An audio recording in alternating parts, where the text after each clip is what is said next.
Saudara, kemarin motor besar milik Ridwan Kamil telah dipindahkan ke rumah penyimpanan benda sitaan dan benda perampasan KPK.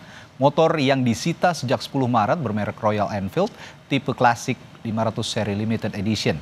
Penyitaan motor Ridwan Kamil ini berkaitan dengan pengusutan kasus korupsi dana iklan Bank Jawa Barat Banten periode 2021-2023. Lantas apa penampakan motor gede milik Ridwan Kamil ini? Berikut liputan jurnalis Kompas TV Renata Panggalo dan juru kamera Bondan Wicaksono yang telah kami rekam sebelumnya.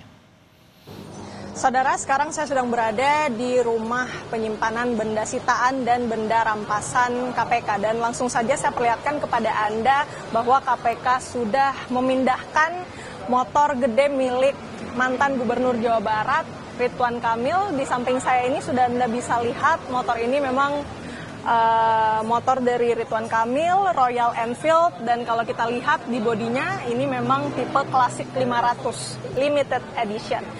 Nah, sedikit tentang spesifikasinya, saudara, memang motor ini merupakan keluaran tahun 2017 dan kalau dari sisi performanya, motor ini dibekali mesin berkapasitas 499 cc.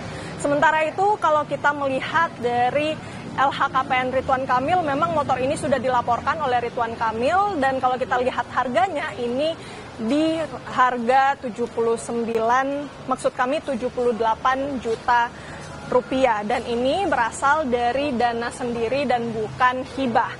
Nah, kalau kita lihat harganya di platform-platform penjualan, saudara, memang ini berada di rentang harga 128,4 juta rupiah. Tetapi tentu untuk mengetahui lebih lengkap lagi terkait dengan spesifikasi, harga motor, dan lain sebagainya, tentu kita harus menunggu pernyataan resmi dari KPK. Begitu terkait dengan motornya. Lantas bagaimana dengan kasusnya, saudara?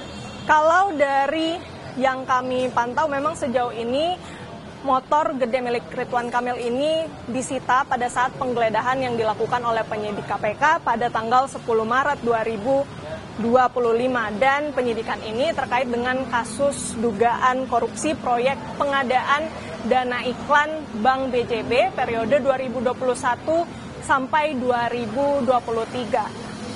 Dan kalau dari informasi yang kami dapatkan, memang KPK ini ingin mendalami terkait dengan peran Ridwan Kamil sebagai komisaris di Bank BJB. Mengutip pernyataan Direktur Penyidikan KPK, Asep Guntur Rahayu, pada saat Ridwan Kamil ini menjabat sebagai Gubernur Jawa Barat, maka otomatis dia juga menjadi komisaris dari Bank BJB, karena Bank BJB ini merupakan bank pembangunan daerah. Dan kalau kita lihat lagi pernyataan dari Asep, memang setiap kegiatan yang dilakukan oleh perbankan, dalam hal ini adalah Bank BJB, ini biasanya punya kaitan atau biasanya juga diketahui oleh pejabat dari Bank Pembangunan Daerah tersebut. Jadi KPK sampai saat ini memang masih melakukan serangkaian pemeriksaan dan akan memanggil sejumlah pihak termasuk dari Ridwan Kamil untuk mengetahui dan membongkar kasus korupsi dana iklan Bank BJB ini. Sampai dengan saat ini KPK sudah menangkap 5 tersangka atau menetapkan 5 tersangka kasus korupsi Bank BJB, termasuk Direktur Utama Bank BJB Yudi Renaldi. Dan dari data yang kami peroleh juga penyidik KPK ini memperkirakan kerugian negara dari kasus korupsi dana iklan Bank BJB ini sebesar atau sekitar 222 miliar rupiah. Bagaimana dengan peran Ridwan Kamil? Tentu kita akan tunggu setelah KPK melakukan pemeriksaan terhadap mantan Gubernur Jawa Barat Ridwan Kamil. Renata Panggalo, Bondan Wicaksono, Kompas TV, Jakarta.